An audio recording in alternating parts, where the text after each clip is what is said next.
Hello, this is Sir Hans TV. Now, I'm going to make this argument. And I know many people, we all have our opinion. Let me say it like that. We all have our opinion. But personally, I think with the kind of money Mikel Arteta has spent at Arsenal, if they maintained Unai Emery, they would have won the league by now. I can be wrong, I can be correct. But let's look at some of the stats behind this controversial decision that I'm talking about. Now, in 2008, Arsenal appointed Unai Emery as their manager. So in the entire 78 games he played for Arsenal, he won 43 and drew 11 with 24 losses. Now, Arsenal sacked Unai Emery not based on performance, entire team performance. It was based on the defensive issues. Now, scoring 137 goals and conceding 83, it's something pathetic. It's abysmal. That is why Arsenal sacked him back. But despite conceding 83 goals, he was still fit on the league log. And from August to December 2018, he went 22 games unbeaten. Now, in the first year, he spent 200 million euros. He spent 200 million euros, and Arsenal was fit on the league log and also went to the Europa League final, only losing to Chelsea 4-1. I hope all Chelsea and Arsenal fans remember this fantastic final.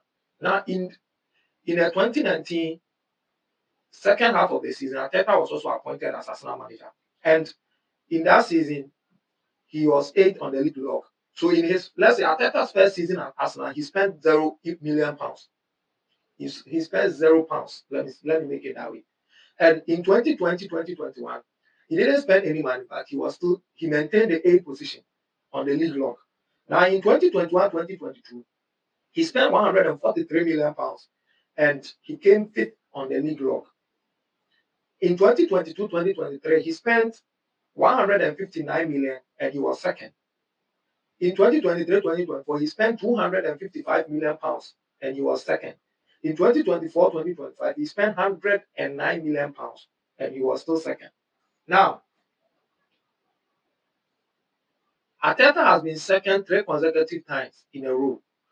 Now, looking at the performance between these two coaches, you could clearly see that if Unai Emery was maintained as Arsenal coach, he would have won the league for Arsenal by now. Because for all to see the kind of job or the kind of work he's doing at Aston Villa, he's showing his experience, which Mikel Arteta lacks sometimes. Now, look at this current season. Arteta was at one point in time leading the league by 8 points. And it's not the first time he has been in the lead of the league with 13 points and still lost the league to Man City. So comparing these two coaches, Arteta is never better than Unai Emery. He's not even close to being the best of the two. He's not even close. Now, Arteta's best unbeaten streak at Arsenal is 18 games. His best unbeaten streak at Arsenal is 18 games. And looking at the amount he has spent without winning any major title, I think he has 2 FA Cups. That was the half season he replaced Unai Emery. He won the FA Cup, and I think in the 2021-2022 he also won the FA Cup. Now, when Unai Emery came to Aston Villa in 2022, he also came in the mid-season after they got rid of Steven Gerrard. Now, he also came in the middle of the season, and Aston Villa was in a relegation zone. If you think I'm lying, you can go and check. In 2022-2023, before the appointment of Unai Emery, Aston Villa was in a relegation zone. He took them from the relegation zone and brought them to and qualified them for the Conference League.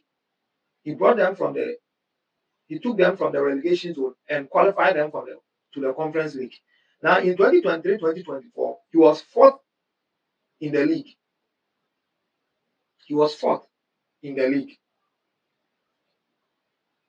Now, if you check the kind of spending Aston Villa made and the kind of spending Arsenal did. Arsenal was second, Aston Villa was fourth. You could clearly see that there is something wrong with Arteta. Now in 2024-2025, he was still Arsenal maintained the fourth, and he qualified them for Europa League. So since the appointment of Unai Emery, Aston Villa has been playing in Europe ever since the appointment of Unai Emery. Aston Villa has been playing in Europe, being the Conference League, Europa League, and he has played in all three major European cups. That is the Conference League, the Champions League, and the Europa League. Now, this current season, he is also there in the top four. He is there in the top four. Recently, going to West Ham and winning 3-2 against them is a high time achievement because West Ham went to Old Trafford and drew the game against Manchester United, playing 1-1. So for Aston Villa to go to the home of West Ham and win by 3 goals to 2 is something we need to appreciate them for. Now, quickly, let me also bring this one into notice. Now, after the appointment of Unai Emery as Aston Villa coach, he has played 6 matches against Arsenal, and he is one of those managers who can proudly boast that he has a better head-to-head against Arteta. In the 6 games they have played, he has won 3, lost 2, and drew 1 against Arteta. In the 6 games he has played against Arteta as Aston Villa coach, he has won 3, drew 2, lost 2, and draw 1. Now, he scored 2-1, he won 2-1 against them, he won 2-0 against them, he won 1-0 against them. Whilst Arteta has won 4-2 and 2-0, and the draw game ending in 2-2. So it's clear to see that if Arsenal had been patient with United, they would have been league champions by now. That is my personal opinion. If you have different opinion, you can also share your opinion and your thoughts in the comment section. This is Sir Hans TV, and my name is Hans. See you next time. Bye bye.